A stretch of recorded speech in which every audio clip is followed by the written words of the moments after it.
Have you ever felt trapped at a crossroads in your relationship? That strange pull between holding on and letting go? That uneasy gap between hope and surrender? You ask yourself, is this real or is my heart simply chasing an illusion? Deep down, you wonder if the universe is sending you whispers about that one person you can't seem to erase from your mind. There is a vast difference between clinging to a passing romantic desire and recognizing when something bigger, something higher, is quietly urging you not to give up. The truth is, most people get it wrong. They confuse toxic attachment for true connection. They mistake fear of being alone for genuine love. Carl Jung devoted much of his life to understanding how the unconscious speaks and how little our conscious mind actually understands those messages. Unlike all the shallow love advice you hear everywhere, Jung uncovered that the soul uses a precise language to guide us. And sometimes that language speaks through the people we meet, the ones who stir us in ways no one else can. In what you're about to hear, you'll discover 13 psychological signs that the universe could actually be asking you to hold on to someone. These aren't soft, dreamy ideas wrapped in spirituality. These are grounded, psychology-backed signs you can recognize in your own life.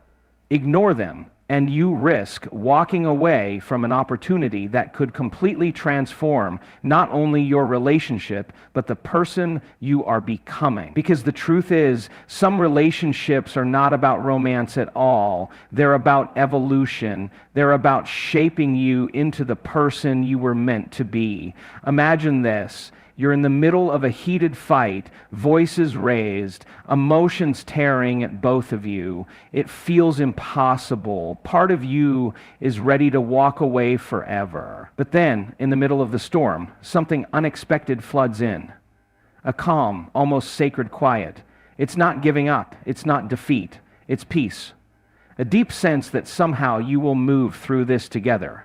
That kind of peace doesn't come from wishful thinking. Jung described this as a message from the self, a signal from the deeper part of you that you are on the right path. Attachment disguised as calm will still leave you restless inside, trying to convince yourself you're okay. True peace feels unshaken, even in the middle of uncertainty.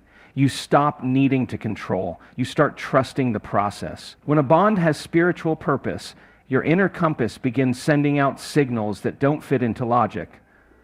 That peace in the middle of chaos is like the universe whispering, "Don't give up. This matters." Now, think about how this person challenges you. Have they pushed you to grow in ways you didn't know you needed? Jung believed every deep connection stirs our shadow, those hidden parts of ourselves we'd rather avoid.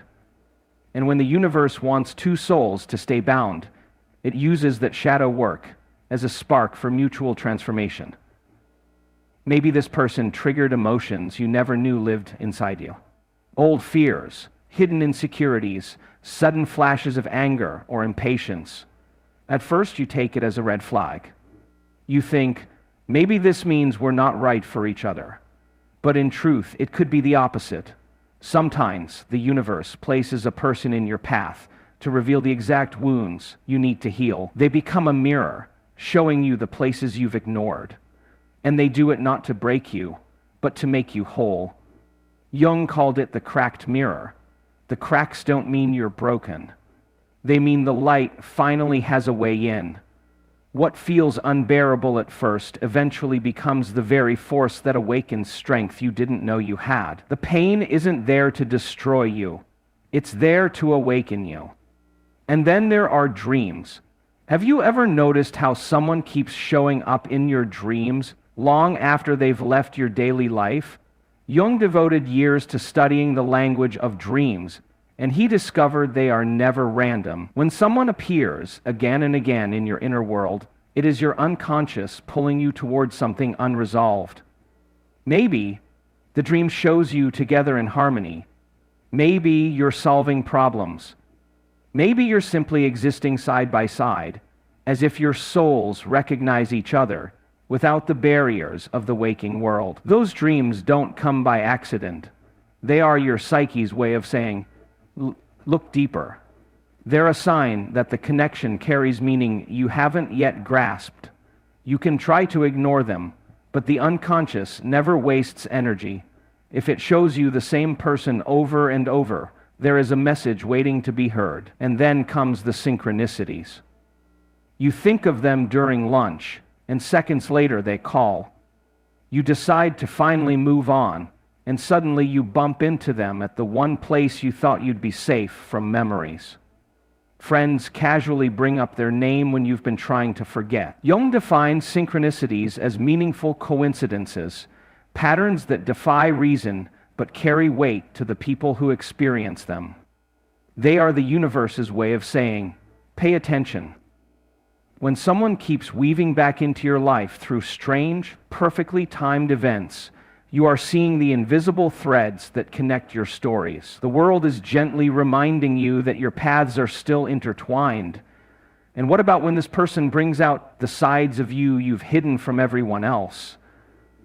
Not your polished self, not the version you show the world, but the raw, unfiltered you, the one you've been afraid to let anyone see. Jung believed true connections do not just comfort us, they confront us. They tear away the mask and make us face the shadow. It feels messy. It feels unsafe. But it's actually the beginning of healing. Because only when your flaws are exposed can you learn to love them. And only then can you love others more deeply too. Months pass. You've built new routines, met new people. Maybe even tried to convince yourself you've moved on. But in quiet moments, something still lingers. Not obsession, not panic. Just a quiet knowing that this connection still lives in you. Jung called this an archetypal bond, a tie that transcends physical space or time. It's not attachment, it's resonance. It's as if an invisible field between you refuses to close because its purpose hasn't yet been completed. Sometimes it even feels like your paths were never meant to run parallel forever.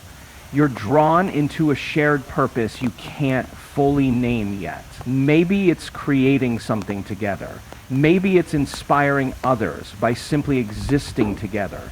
Maybe it's raising children or birthing a vision that needs both of you to come alive. Jung described this as the archetype of the creative couple, when two people together embody a force greater than either of them alone. And just when you try to run from it, life pulls you back.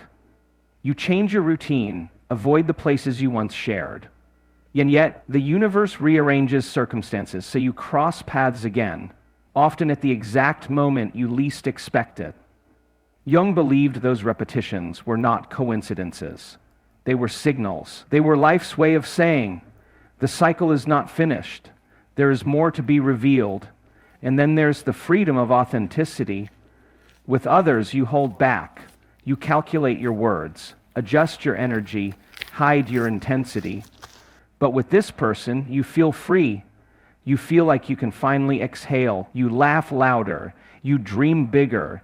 You let the unfiltered parts of yourself come alive. They don't create your light. They simply make it safe enough for you to remember you were always burning. Even in the moments of deep pain, something unexplainable happens. Instead of bitterness hardening, forgiveness takes its place. Jung saw real forgiveness as alchemy, the turning of pain into wisdom, of wounds into wholeness. It's not weakness, it's power. To look at the person who broke you and still see their humanity. That is spiritual strength. And when forgiveness reaches that level, the relationship doesn't return to what it was. It evolves into something stronger, something real, something conscious. And through all of this, something else awakens, a hunger for meaning. Before them, life felt like autopilot, work, routine, shallow distractions. But after this person, especially through the chaos, you started asking deeper questions. Who am I, really? Why am I here? What am I meant to become?